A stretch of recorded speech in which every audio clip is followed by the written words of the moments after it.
வீட்டுக்குள்ளே போய் எங்கேயோ எடுத்துருக்காங்க. நம்ம அந்த ஆள்கள் இருக்கணும்.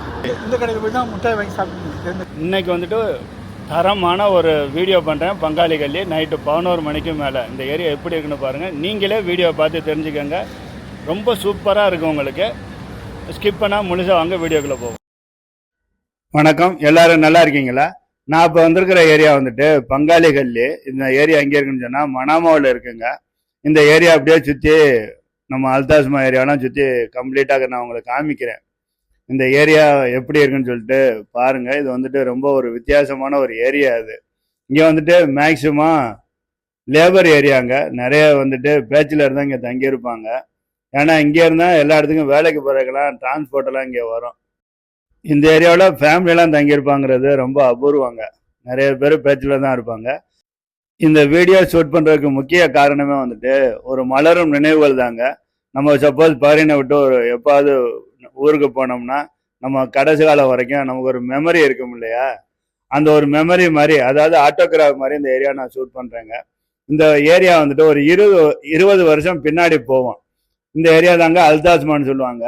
நான் வந்துட்டு முதல்ல பஹ்ரைனுக்கு வரணும்னு நினைக்கும் போது ஊரில் வந்து டிக்கெட்டெல்லாம் போட்டு இங்கே வர்றேன் அந்த பஹ்ரைனுக்கு. அப்போ வந்துட்டு எனக்கு விசா எடுத்தவர் எனக்கு ஆன்சரே பண்ணலை ஃபோனில்.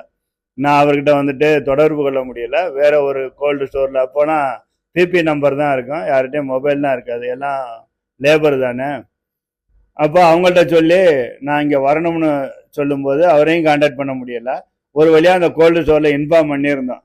அப்போ வருவாங்களா வரமாட்டாங்களா ஏர்போர்ட்டுக்கு நம்மளை பிக்கப் பண்ணுறதுன்னு சொல்லி ஒரு பயமாகவும் இருந்துச்சு. அப்போ எங்கள் சித்தப்பா சொன்னார், அவர் பஹ்ரைனில் இருந்துட்டு ரிட்டர்ன் வந்தவர் தான். நீ ஏன்டா பயப்படுற, ஏர்போர்ட்டில் ஒரு டாக்ஸியை பிடிச்சி நேராக அல்தாஸ்மா போ. அதாவது அல்தாஸ்மானா இந்த இடம் தாங்க.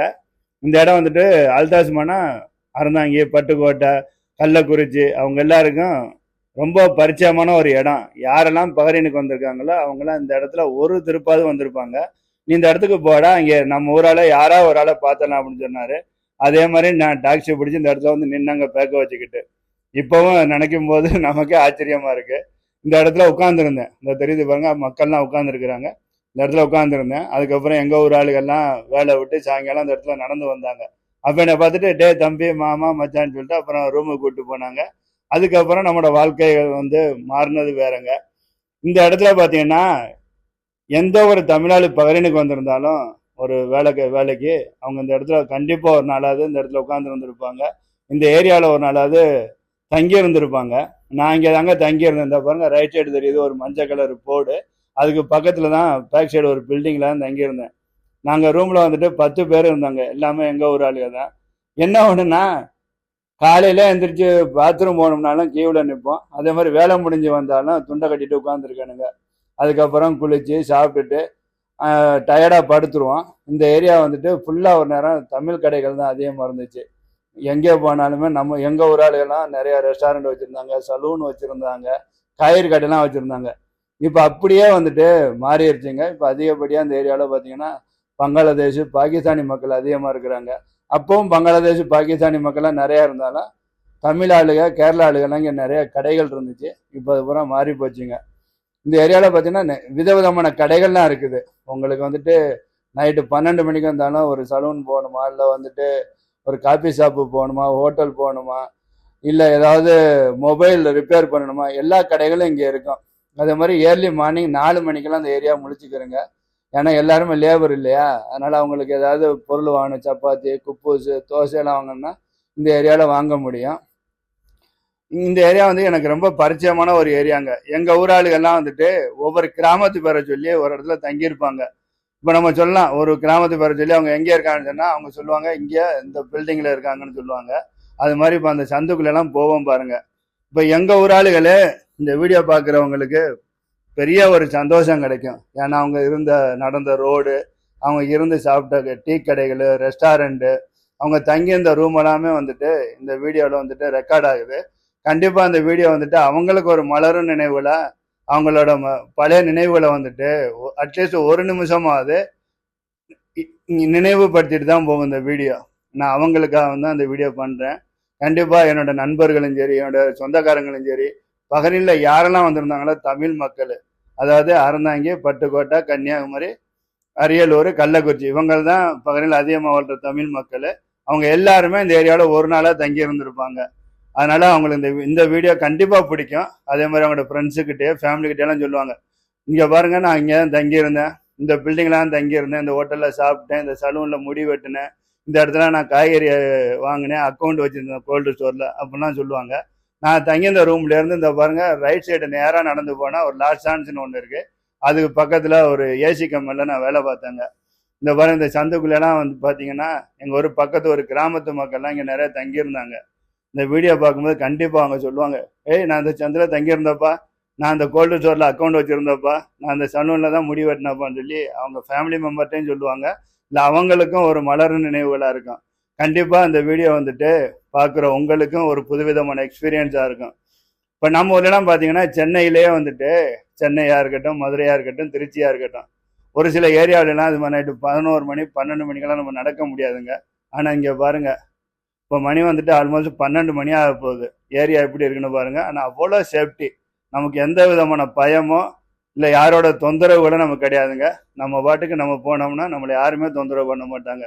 இந்த மாதிரி சந்துக்குள்ளெல்லாம் பார்த்தீங்கன்னா நம்மளெல்லாம் நடக்கவே முடியாது, நமக்கு சேஃப்டியும் இருக்காது. ஆனால் பஹ்ரைன் வந்துட்டு ஒரு அழகான ஒரு கண்ட்ரிங்க, ரொம்ப சேஃப்டியான ஒரு கண்ட்ரி. இப்போ 12 மணிக்கு எப்படி இருக்குது பாருங்கள், நடுநிசி. நாங்கள் வந்துட்டு ஏதோ பேய் வர நேரத்தில் நாங்கள் நடந்து வந்துக்கிட்டு இருக்கிறோம். எவ்வளோ அமைதியான ஒரு ஏரியாவாக இருக்குது பாருங்கள். நமக்கு எந்த விதமான தொந்தரவும் இல்லைங்க. அதுதாங்க எனக்கு பஹ்ரைனில் ரொம்ப பிடிச்சது, என் மனசுக்கு பிடிச்சது அந்த சேஃப்டி தாங்க. இதுக்குள்ளெல்லாம் பார்த்தீங்கன்னா நிறைய அறந்தாங்கியாளுகள்லாம் இப்போவும் இருக்கிறாங்க சில பேர். நான் சில பேரெல்லாம் வந்துட்டு ரொம்ப வருஷமாச்சு மீட் பண்ணி, இப்போ இந்த வீடியோ பார்க்கும்போது அவங்களுக்கும் ஒரு சந்தோஷம் இருக்கும்.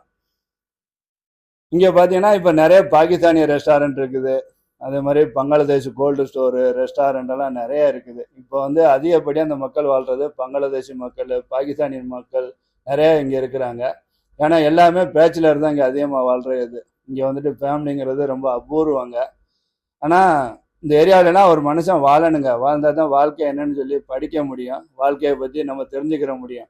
நான்லாம் இப்போ வந்துட்டு ஒரு நல்ல பொசிஷனில் இருந்தாலும், நல்ல ஒரு பில்டிங்கில் ஒரு பிளாட்டில் தங்கியிருந்தாலும், எனக்கு ஆரம்ப காலத்தில் இதெல்லாம் தங்கியிருந்தேன். இப்போ ஒரு மலரும் நினைவுகள் தாங்க. 10 பேரோட ஒரு ரூமில் படுத்து தூங்குனது, பாத்ரூமுக்கு கீழே நின்னது, துணி காய போட்டுட்டு துணி துவைச்சிட்டு துணி காய போடுறதுக்கு இடம் கிடைக்காம நின்னதும், அதெல்லாம் ஒரு மலரும் நினைவுகள் தாங்க. அதெல்லாம் வந்துட்டு பெரிய ஒரு சந்தோஷம் தாங்க அதில் நினச்சி பார்க்கும்போது. அதுதாங்க ஒவ்வொரு மனுஷனோட ஒரு மலரும் நினைவுகள் இது. இங்கெல்லாம் வருவோம், இங்கெல்லாம் டீ சாப்பிடுவோம்லாம் வருவோம். இந்த ஏரியா பக்கத்தில் பார்த்தீங்கன்னா நைம் ஹாஸ்பிட்டல் இருக்குது, சல்மானி ஹாஸ்பிட்டல் இருக்குது, நிறைய சூப்பர் மார்க்கெட்டு, கோல்டு ஸ்டோரு, விதவிதமான ரெஸ்டாரண்ட்டு, நிறைய துணி கடைகள்லாம் இங்கே நிறைய இருக்குங்க, ஜுவல்லரி, பெட்ரோல் பங்கு. இங்கே என்ன இல்லைன்னா நீங்கள் சொல்ல முடியாதுங்க. இங்கெல்லாம் பாருங்கள் எவ்வளோ பெரிய கடைகள்லாம் இப்போவும் ஓப்பனில் தான் இருக்குது. இது பக்கத்தில் மனமா பசார் இருக்குது, இங்கே கோவில் இங்கே இருக்குது. இங்கேருந்து பக்கத்தில் நடந்து போகலாம், அதே மாதிரி சென்ட்ரல் மார்க்கெட்டு போகலாம், மனாமா பஸ் ஸ்டாண்டு போகலாம், எல்லாமே வாக்கபிள் டிஸ்டன்ஸ் தான். அதனால் இந்த ஏரியாவில் ஒருத்தர் தங்கி இருந்துட்டு வேறு ஏரியாவுக்கு போகிறது கொஞ்சம் கஷ்டம். ஏன்னா இந்த ஏரியாவில் எல்லாமே ஆக்சசபிள். நீங்கள் என்ன சாப்பிடணுமா எந்த டயத்துலனாலும் சாப்பிட்லாம். நீங்கள் ஒரு ஹாஸ்பிட்டல் போகணுமா, மெடிக்கல் போகணுமா, இல்லை மணி எக்ஸ்சேஞ்சு போகணுமா, பேங்கு போகணுமா, கோவிலுக்கு போகணுமா, சர்ச்சுக்கு போகணுமா, இல்லை நான் பள்ளிவாசலுக்கு போகணுமா, எல்லாமே வந்துட்டு வாக்கபிள் டிஸ்டன்ஸ் தான்.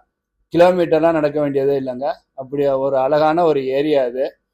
ஓகே நண்பர்களே, நம்ம நெருக்கி இந்த ஏரியா கம்ப்ளீட்டாக நான் சுற்றி காமிச்சிருக்கேன் பாருங்கள். எத்தனை ரெஸ்டாரண்ட் இருக்குதுன்னு பாருங்கள். இங்கே இருக்கலாம் நிறைய பாகிஸ்தானிய ரெஸ்டாரண்ட் அதிகமாக இருக்குது இந்த ரோட்லாம். இப்போ இந்த ரைட் சைடு வந்துட்டு ஒரு ரெஸ்டாரண்ட்டு நான் இப்போ காமிக்கிறேன் பாருங்கள். அந்த ரெஸ்டாரண்ட்டில் போய்ட்டு நான் சாப்பிட்டேன். அந்த க்ரீன் கலரில் எழுதியிருக்கு, அந்த ரெஸ்டாரண்ட்டில் சாப்பிட்டேன். அது பக்கத்தில் ஒரு ஐஸ்கிரீம் கடை இருக்குது, அங்கே ஐஸ்கிரீம் வாங்கி சாப்பிட்டுட்டு அப்படியே இந்த வீடியோ முடிக்க போகிறோம். நீங்கள் இது வரைக்கும் இந்த வீடியோ ட்ராவல் பண்ணி வந்த வரைக்கும் பார்த்துருப்பீங்க ஏரியா எவ்வளோ சூப்பராக இருக்குது, இந்த ஏரியா எப்படி இருக்குதுன்னு சொல்லிட்டு உங்களுக்கும் பிடிச்சிருக்கும்னு நினைக்கிறேன். இந்த யாரெல்லாம் பஹ்ரைனுக்கு வந்திருக்காங்க தமிழ் மக்கள்னா அவங்க எல்லாருக்குமே இந்த ஏரியாவுக்கு ஒரு மலரும் நினைவுகள் தான் அவங்களுக்கு. இது வந்து அவங்கள ஒரு பயோகிராஃபி மாதிரி. கண்டிப்பாக அவங்களுக்கும் இந்த வீடியோ பார்த்தாங்கன்னா நிறைய பேருக்கு அவங்க ஷேர் பண்ணுவாங்க. இப்போ வந்துட்டு நம்ம வீடியோவோட எண்டுக்கு வந்துட்டோம். இந்த வீடியோ பிடிச்சிருந்தா கண்டிப்பாக ஷேர் பண்ணுங்கள், சப்ஸ்கிரைப் பண்ணுங்கள். ஒரு வெளிநாட்டு மக்களோட வாழ்க்கை எப்படி இருக்கும், அவங்க எப்படியெல்லாம் எந்த ஏரியாவிலலாம் தங்கியிருக்காங்கன்னு சொல்லிட்டு அவங்களுக்கு ஒரு புதுவிதமான எக்ஸ்பீரியன்ஸும் கிடைச்சிருக்கோம். நம்ம வந்துட்டு வேறு ஒரு வீடியோவில் வேறு ஒரு பிளேஸில் பார்ப்போம். இங்கே பாருங்கள் இப்போவும் பிஸியாக தான் இருக்குது இந்த ஏரியாலாம் பாருங்கள். இங்கெல்லாம் ரெஸ்டாரண்ட்லலாம் சாப்பிட்டுக்கிட்டு தான் இருக்காங்க மக்கள். டெலிவரி ரைடர்ஸை பற்றி ஒரு வீடியோ பண்ண நினைக்கிறேங்க. அவங்கள்ட்டையும் ஒரு நாளைக்கு பேசி பார்ப்போம். கண்டிப்பாக அவங்களோட கஷ்டங்களையும் நம்ம தெரிஞ்சுக்கிடுவோம். ஏன்னா டெலிவரி ரைடர்ஸ் வந்துட்டு எவ்வளோ சூடாக இருந்தாலும் சரி, எவ்வளோ மழைகளாக இருந்தாலும் சரி, அவங்க வந்துட்டு கஷ்டப்பட்டு அந்த உணவை கொண்டு போய் சேர்க்குறாங்க. அவங்களுக்காக ஒரு வீடியோ பண்ண நினைக்கிறேங்க. ஓகே நண்பர்களே, தேங்க்ஸ் ஃபார் வாட்சிங் மை வீடியோ. நன்றி, வணக்கம்.